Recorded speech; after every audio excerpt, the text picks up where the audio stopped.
the way I do, and I came across this post by my brother, and I just had to try to figure out what was going on, get my brother up on Instagram going in like this. So this is what my brother had to say that made me so curious. Let me play it for y'all.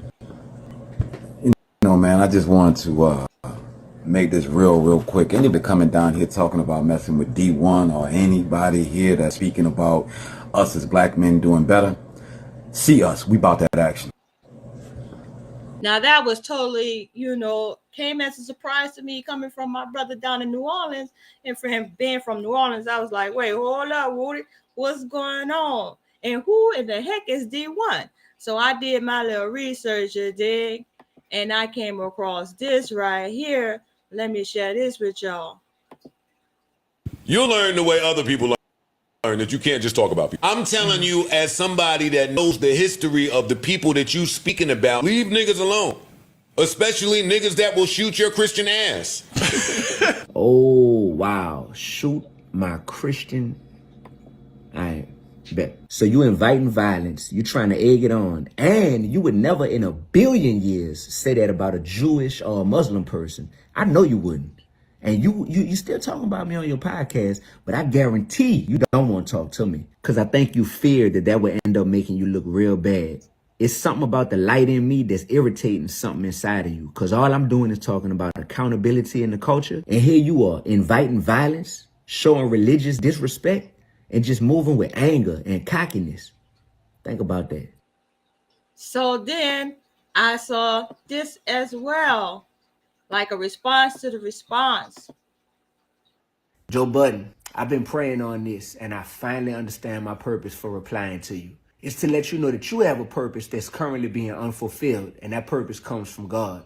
Now, you've spoken about me on multiple of your podcast episodes and try to cast me off as being a clout chaser or saying that I'm unqualified to speak on certain topics inside of hip hop. I forgive you. I understand that you did no research and you have no idea who I am, what I stand for, or the impact that I've been making in this game for a long time. But also I want you to know that God doesn't call the qualified. God qualifies the called. I'm on a God mission, brother. And I know you believe in God. So with that being said, it's really important to examine what are your motives for why you do what you do at this point. It's seeming like your platform is becoming something where you're just gossiping about the lives of other celebrities, giving hot, spicy takes, hoping that you get some more clicks and keep those ratings up. That could come across as clout chasing as well. And I know that you're better than that. I'm a rapper, Joe. So when I heard you talking about my character and just talking to me the way that you've been doing on multiple episodes, I prepared a song about you. The song is done. But my wisdom told me that if I put this out because of the way I went in, that it would distract from the overall purpose, which is to get us to all be better together. Brother, as a prominent voice in the culture, just think about how you're using your platform and what, if any, change you are helping to fight for. Because that's how we tap into our God-given purpose. Now, when I wasn't replying to you, you continued to speak about me. Now that I'm saying something, let's see what you say now. Okay, and I think this is the response. Andrews is called clout chasing vid. Oh, yeah. Go ahead. Your man that called out the rappers. I don't think that's necessarily clout chasing. I think that let's hear the clip. So Dee-1 from New Orleans called out Meek Mills, called out Rick Ross, called out Jim. And he said that basically you can't say on both sides of the coin. You can't say that you are black progress, et cetera, and then prison reform, et cetera, and then you call in your very next dope album, song you put out, you talking about a nigga getting murdered at the red light. Yeah, he's saying that's contradictory. Oh. And what are you saying? I'm saying that he has a point. He's like saying basically you can't be on one side of progress and be also a detriment at the same time. I love his message. I just don't like how he did it. Why? I just think that he can get that message out without naming a name. I mean, in his defense, think the message goes out. Yeah, in his defense, I don't think we'd be up here talking about it if he didn't name a name. I think that general message has been one that a million people have said, and it falls on deaf ears. But I think the message hits harder when stronger. When you could directly point to somebody that is doing X, Y, and Z, and then preaching against X, Y, and Z. The message lands harder than if you just had it as a general statement. I agree. I agree. Like, let's say you're right, taking the same. True. Then back to the drawing board to figure out how I can amplify my message, not clown or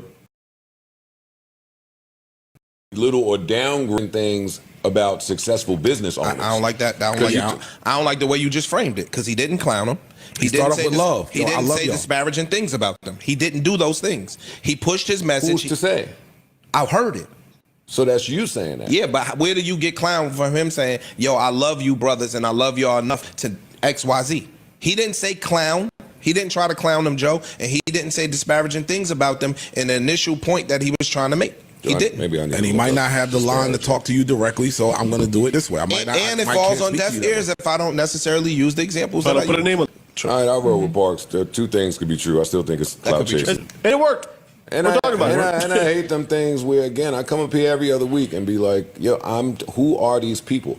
I don't know him. I'm not trying to slight him. Mm-hmm. I'm just saying, you get qualified first. Tell us who you are first before you decide to just go calling name after name after name. Let me learn about what you said. Dee-1 is his name? Yeah. Okay. I mean, I don't know. You got other things. But he might be solidified in his. He might have qualified himself, but we just don't know anything about it because this is the first time he's been introduced to the public by and large because of this particular message and the bullet that he named. That's clout chasing. Two things can be true at the same time. We can agree to disagree. So there you have it. You know, now I understand what's really going on, and I hope y'all understand as well. So who was the clout chaser? If anything, it looks like to me, Joe Budden, you just put Dee-1 on. Shalom.